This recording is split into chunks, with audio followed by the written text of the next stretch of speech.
Hello, respected viewers. I'm George from Ireland. Here I am in the chapel of Balliol College, Oxford, and that's a ceremonial door, which isn't usually open. Often you come in this smaller door here, there's another door as well in the cloisters. So Balliol College, don't want to talk too much about Balliol College in this video.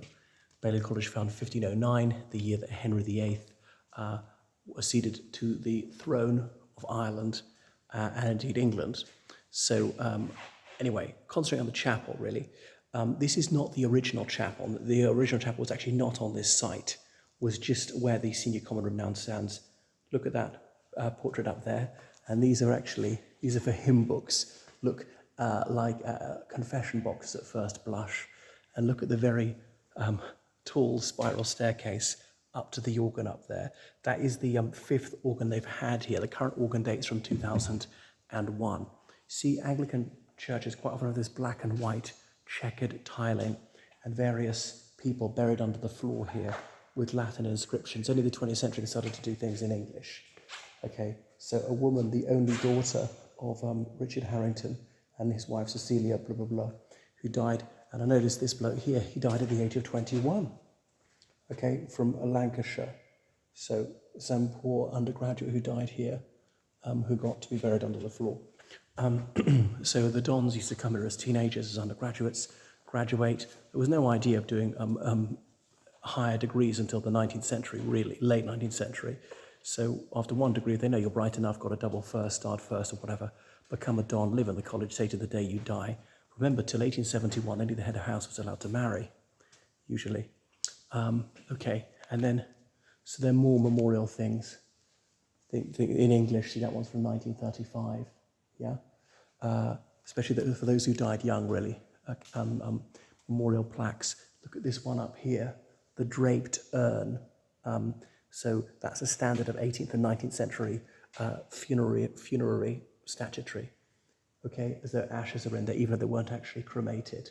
It's got a coat of arms on it and so on. And then look at this vaulted ceiling. How about that? So you see this chapel is a melange of Gothic and Baroque styles. So this chapel, they only commenced construction in 1656, so the Cromwellian era, and it took 10 years to finish.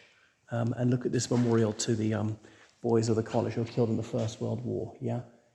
So in memory of them, okay, the guys of this college who gave their lives for the country and the liberty of peoples, and so on. So they're just souls in the hands, they are in the hands of God, and so forth. And it's got, through time, one of them dying in 1919. Now, we usually say 11th of November 1918, the war ended, but they're saying 1919. Of course, Versailles wasn't signed until the 26th of June. No, sorry, 28th of June 1919. 5 years to the day that the Archduke Franz Ferdinand was assassinated by Gavrilo Princip in Sarajevo. So here we are, right up to the altar. So there's not a big cross, otherwise there's a tiny cross in there. One candle on either side of the altar, as is standard in the Church of England. Catholic Church, we always have 6, 3 on either side. The crucifix is also a crucifix in the Universal Church. Okay, so that's there up at the altar. And here are the choir stalls. There are choral scholarships, very little money in it. Some of them do it because they like singing, some because they're religious. So you have to get an academic place, and the choral scholarship is something additional. Because the organ scholar, he or she is studying whichever subject, not necessarily music. I knew a boy at uni was reading chemistry, but was an organ scholar, because not many people can play the organ. And then look at these stained glass windows. How about that? Okay, depicting various biblical scenes, and those are late 19th century.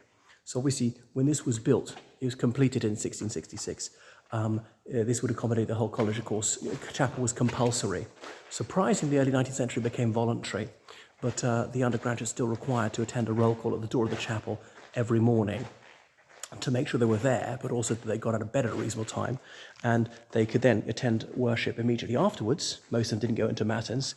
They could, of course, go straight back to bed, though. They had to be in their rooms by a certain time, didn't have to be necessarily be in sleep or a bed. So it was a bit like a boarding school. Plus, remember, people began university younger in those days. These days, you must be 18 at least. They will never accept you below 18 because it's such a hassle with the child protection regulations these days. But, the 17th century, beginning at 16 might have been average. Beginning at 14 was not unknown because, of course, lifespan was much shorter. There was less to learn. We didn't know that much about science. We didn't know that much about geography. We didn't even know that Australia existed, for instance, or what else. A lot of literature hadn't been written. A lot of history had not yet occurred, okay? All right, so you can see a hymn book and their order of service and so on. And then the lectern, the Church of England always has these eagle-shaped ones. Now, the gospel writers, there's the eagle, there's the cow. God, what are the other symbols? They all got an animal. I think it's a lion for St. Mark. I remember that because of La Serenissima Repubblica di San Marco, as in Venice, has got that symbol, okay? And so, look, they've got the King James Bible, which was translated not 500 meters away from here. A lot of the work done at the Divinity School of the Bodleian Library. Some of it at Westminster, some of it at Cambridge. 3 teams working on it.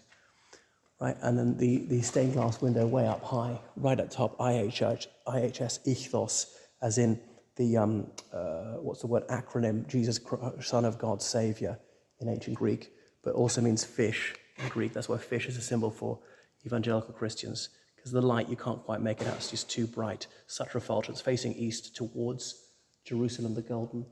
Okay, and then it's got Jesus Christ, INRI, above him, of course, Jesus Nazarenos Rex Judaeorum, Jesus of Nazareth, King of the Jews, written in derision, okay, when he was crucified, as when Pontius Pilate was governor of Judea, and so forth. So more stained glass windows. For some reason, it's so bright you can scarcely see. I mean, with the naked eye I can see, but for some reason it reflects over much of the screen. Methinks the camera sort of amplifies the light because the worst thing is to be insufficiently lit. How about that? So you maybe get some idea of the dimensions of the place. I try not to change angle over much because I'm very cognizant that when I watch these things back, I change direction because I know as a viewer you want to see, what am I looking at? Take a few seconds to see what I'm looking at, only slowly, gradually change angle. But there you get. You hear the acoustics echo because mostly hard surfaces. Good for the sound to go around, obviously, before there's an audio system. I'm not aware there's an audio system there. And look at the candle. So some were gifted in 1749, these chandeliers, given away, then they bought them back centuries later. And look, you see the symbolic flame above them, all right? And then these candles, do they actually light them? I don't know. I've never attended divine worship here. So, yeah, because obviously until 1871, the Dons all lived in, blah, blah, blah. So that was the size of the community. Then about 600 people in Balliol, Brasenose, a relatively small college. Some are up to 1,000. Really tight, smiling ones at Blackfriars. Methinks it's still got the status of a permanent private hall, which is really a college to you and me. Has only got about 50 people, but that's very exceptional. So this takes undergraduates and indeed postgraduates. So you see Jesus Christ, the others with halos, the other saints, IHS, Ichthos again. And have a good look at the coat of arms here. Is it too busy? A bit too much going on in their coat of arms? There you see it. The red roses, red rose of Lancashire. I'm not quite sure what that is. So David Cameron attended here. William Golding of Lord of the Flies. Was it Sir Walter Raleigh? Because I know people say Raleigh. There's Raleigh in the United States. But then I was told that by one of his descendants, it really is pronounced Raleigh, not Raleigh. Okay, so you get an idea of what it's like. And look, one of the college servants, he even got a plaque devoted to him. In very class-conscious times, that was quite an honour. And look, some bloke has even got his bust up there. I think he's the only one. Right, so ladies and gentlemen, thank you so much for watching my video. And make sure you subscribe on Patreon, donate in PayPal, georgecallahan79gmail.com. And keep your comments coming. All right. Anyway, goodbye from Balliol College, not Balliol, Brasenose College Chapel. Eine Nase, the brazen nose, but that's another story.